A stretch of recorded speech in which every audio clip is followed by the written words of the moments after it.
Good morning বন্ধুরা, কেমন আছেন সবাই? অনেক দিন পর আবার আপনাদের সঙ্গে কথা হচ্ছে। আজকের ওয়েদারটা দেখুন, এই হচ্ছে আজকের ওয়েদার। চা দিয়ে শুরু করলাম আজকে সকালটা। তো চা খেয়ে আমি যাব এখন লাঞ্চ বানাতে। আজকে লাঞ্চে বানাবো পটলের দোলমা।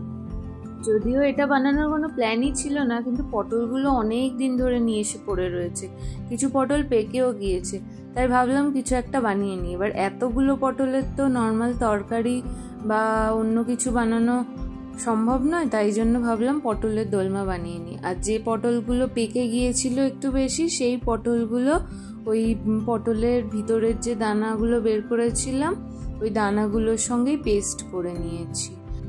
পটল যে খুব একটা ভালো লাগে তার নয়, কিন্তু পাহাড়ের উপরে তো অন্যান্য যে সবজিগুলো পাওয়া যায় সেগুলো বেশিরভাগই আমি কিছু চিনি না, বা এখানকার লোকাল সবজি, তাই জন্য যে গুটি কয়েক সবজিগুলো চিনি সেগুলোই নিয়ে আসি, সেগুলো দিয়েই ঘুরিয়ে ফিরিয়ে কিছু একটা বানাই। পটলের বীজগুলো বের করতে হাত দিয়ে অসুবিধা হচ্ছিল, তারপর দেখলাম আমার কাছে একটা ডিম ফেটানো আছে, যেটার পিছনটা এরকম সরু মতো, তো ওইটা দিয়ে বের করে নিলাম। খুব সুবিধেও হলো, একটু তাড়াতাড়িও হয়ে গেল। তো এখন পটলের দানা আর ওই যে পাকা পটল বললাম ওগুলো পেস্ট করে নিয়েছি। এবার কিছু টমেটো কুচি কুচি করে নেব। এখানে টমেটোর পেস্ট বানিয়ে নিলে ভালো হতো, কিন্তু আমি আর পেস্ট বানালাম না, কারণ আমার অলরেডি মিক্সিটার মধ্যে ওই আগের পেস্টটা রয়েছে পটলের দানার, তো আবার ওটা বের করে আবার পেস্ট করতে হবে, তাই জন্য জাস্ট আমি কুচি কুচি করে নিলাম। এখন কয়েকদিন হলো রোদটাও যেমন ভালো উঠছে দিনের বেলা, তেমনি রাতের বেলা ঠান্ডা পড়ছে। এইদিকে আলুটা সেদ্ধ হয়ে গেছে, আমি একটা গ্রেটার দিয়ে গ্রেট করে নিয়েছি। এটা ননস্টিক কড়াইতে একটু সর্ষের তেল দিলাম আর কালো জিরে দিলাম। এখন আমি পুরটা বানিয়ে নিচ্ছি। কালো জিরেটা দিয়ে একটু ধোঁয়া উঠে এলে তার মধ্যে আদা আর কাঁচা লঙ্কার একটা পেস্ট বানিয়ে নিয়েছিলাম, ওইটা দিয়ে দিয়েছি। পটলের দানার পটলের যে পেস্টটা বানিয়েছি, এটা পটলের দোলমার পুর হিসেবে নয়, এটা না আপনারা চাইলে শুকনো করে একদম ভর্তার মতো খেতে পারেন, ভীষণ ভালো লাগে। আমি তো নিরামিষ বানিয়েছি বলে শুধু আদা আর কাঁচা লঙ্কা দিয়ে করেছি, কিন্তু যদি নিরামিষ না খেতে চান তাহলে দুটো রসুনের কোয়া, মানে যখন ওই পটলটা মিক্সিতে বাটবেন ওর সঙ্গে একটা কাঁচা লঙ্কা, দুটো রসুনের কোয়া দিয়ে দেবেন, এত সুন্দর টেস্ট হয়, কোনোদিন ট্রাই করে দেখাবো, ভীষণ সুন্দর খেতে লাগে। এবারে আলুটা দিয়ে দিয়েছি গ্রেট করা, দিয়ে পুরটা বানিয়ে নিয়েছি। এবারে এই পটলগুলো যেগুলো দানা বের করে রেখেছিলাম, ওই পটলগুলো আস্তে আস্তে ভেজে নেব। আগে এই সমস্ত রেসিপি মাকে দেখতাম মা বানাতো, খেতে ভালো লাগতো, কিন্তু যখন মাকে দেখতাম কাটতে বাটতে এত টাইম লাগতো, ভাবতাম দূর, যখন আমি রান্না করব তখন আর এত কিছু করব না, সিম্পল ডাল আর ভাত খাবো। কিন্তু এখন বিয়ের পর বুঝতে পারি যে রোজ রোজ আর ডাল ভাত খেয়ে চলে না, সবজি একটু আধটু খেতেই হয়।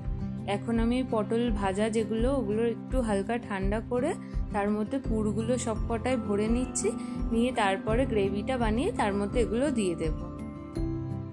সিকিমে না মাছ খুব একটা ভালো পাওয়া যায় না। প্রথম প্রথম যখন মাছ কিনতে যেতাম দেখতাম এখানকার লোকজন পাঙাশ মাছটা খুব খায়। আগে যে পটল ভাজার তেলটা ছিল ওটার মধ্যে জিরে ফোড়ন দিয়েছি, আর বাকি আদা আর কাঁচা লঙ্কা বাটার পেস্টটা দিয়ে একটু হালকা নাড়াচাড়া করে এর মধ্যে একটু গুঁড়ো লঙ্কা দিয়েছি। গুঁড়ো লঙ্কাটা আবার তেলের মধ্যে দিলে আমার বেশ ভাল লাগে, কালারটা খুব সুন্দর আসে, তাই জন্য ওই গুঁড়ো লঙ্কাটা তেলের উপরেই দিই। তারপরে টমেটো কুচিগুলো দিলাম, এগুলো হালকা ভাজা ভাজা হয়ে গেলে ওই মিক্সি ধোয়া যে জলটা ছিল ওইটা দিয়ে দেবো, দিয়ে জলটা শুকিয়ে যাওয়া পর্যন্ত নাড়াতে থাকবো। তারপর আস্তে আস্তে হলুদ গুঁড়ো, জিরে ধনে গুঁড়ো দিয়ে দেবো। এখানে আর লঙ্কা গুঁড়োটা আমি দেবো না, কারণ আগে দিয়েছিলাম, আমার ওইটুকুতেই হয়ে যাবে। এখানকার মানুষ তো বেশি সেদ্ধ জিনিস খায়, ওরা তেল মশলা বেশি খায় না। তো প্রথম যখন এসছিলাম খুব অসুবিধা হয়েছিল, অর্ধেক মশলা খুঁজেই পাই না। তারপর যখন আস্তে আস্তে বুঝে গেলাম, তখন যখন বাড়ি যেতাম যেগুলো পাওয়া যায় না সেগুলো লিস্ট করে বাড়ি থেকে আসার সময় সব নিয়ে আসতাম। মশলার কাঁচা গন্ধটা চলে গিয়েছে, ভালো করে কষানো হয়ে গেছে। এবারে অল্প জল দিয়ে দিলাম, বেশি আর জল দেবো না, তখন আমি নুনটা দিতে ভুলে গিয়েছিলাম, তাই এখন দিয়ে দিলাম। এবারে ভালো করে মিশিয়ে গ্রেভিটা একটু গাঢ় মতো হয়ে গেলে তারপর ওই যে পটল পুর ভরে রেখেছিলাম ওই পটলগুলো সব এর মধ্যে দিয়ে দেব। এবার হালকা নাড়িয়ে যখন দেখবো তেলটা পুরোপুরি ছেড়ে দিয়েছে তখন 1 চামচ ঘি দিয়ে ভালো করে মিশিয়ে নামিয়ে নেব।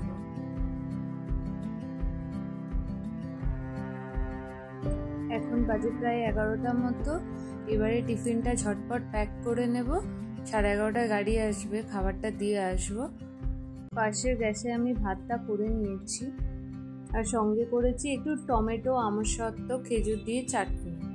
চাটনির রেসিপিটা অন্য আরেকদিন দেখাবো। তো আমি এখানে গরম ভাতের সঙ্গে পটলের দোরমা নিয়ে নিয়েছি। খেতে অসাধারণ হয়েছে, আমার তো ভীষণ ভালো লেগেছে। এমনি আমি পটল খুব একটা খাই না, কিন্তু এই রেসিপিটা আমার ভীষণ পছন্দের। আমার খাওয়া হয়ে গেছে, এবার টিফিনটা দিয়ে আসতে যাব। তার আগেই খেজুরের প্যাকেটটা কেটে কৌটোর মধ্যে ভরে নিই। তো আজকের মতো ভিডিওটি এই পর্যন্তই। ভিডিওটি কেমন লাগলো অবশ্যই কমেন্ট করে জানাবেন, আর যদি ভালো লেগে থাকে তাহলে আমার চ্যানেলটি অবশ্যই সাবস্ক্রাইব করবেন আরও এরকম নতুন নতুন ভিডিও দেখার জন্য। সবাই অনেক ভালো থাকবেন, সুস্থ থাকবেন। দেখা হবে পরের একটি ব্লগে। টাটা।